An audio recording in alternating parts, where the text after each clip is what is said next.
Bismillahirrahmanirrahim. Assalamualaikum warahmatullahi wabarakatuh.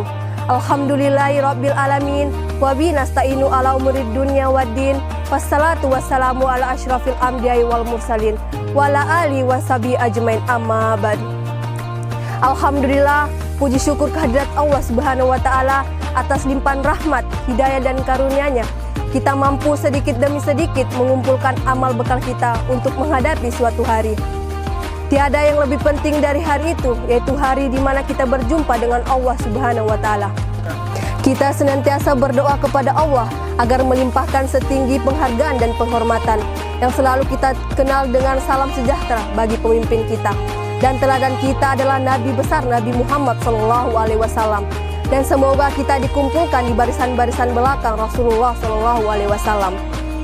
Hadirin yang dimuliakan oleh Allah Subhanahu wa taala, izinkan saya menyampaikan dakwah singkat yang berjudul Ikhlas mudah diucapkan, sulit dilakukan.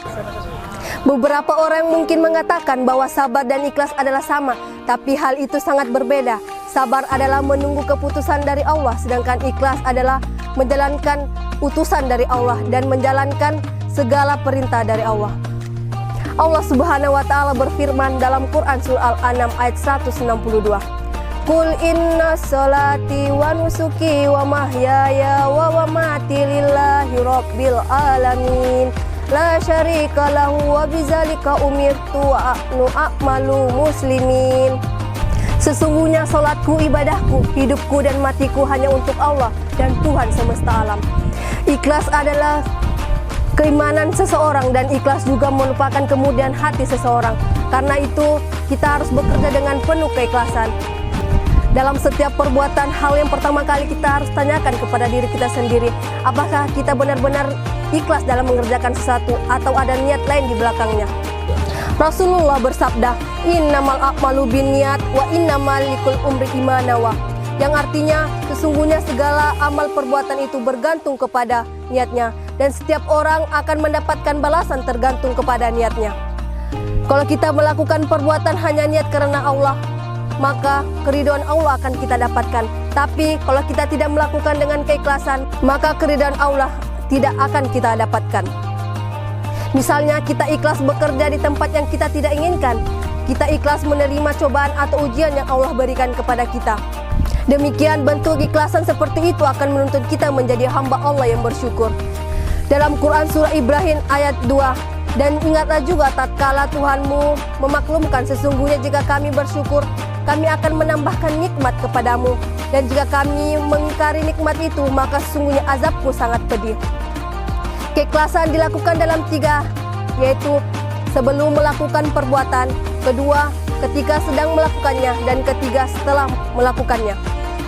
Seperti yang kita ketahui bersama, iblis adalah musuh terbesar manusia.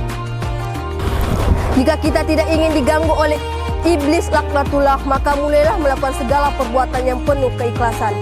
Adapun lawan dari kata ikhlas yaitu ria. Ria adalah perbuatan dengan tujuan agar mendapatkan pujian atau balasan dari orang lain.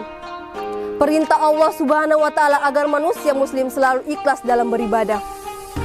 Allah berfirman, inna anzalna ilaikal kitaba bil haqqi fa'budillah mukhlisal huddin. Sesungguhnya telah kami turunkan kepadamu kitab Al-Quran dengan kebenaran. Oleh karena itu, beribadahlah ditujukan kepada Allah semata, bukan karena ingin dipuji oleh manusia. Melakukan sesuatu dengan penuh keikhlasan memang bukan suatu hal yang mudah dilakukan. Seperti judul dakwah ini.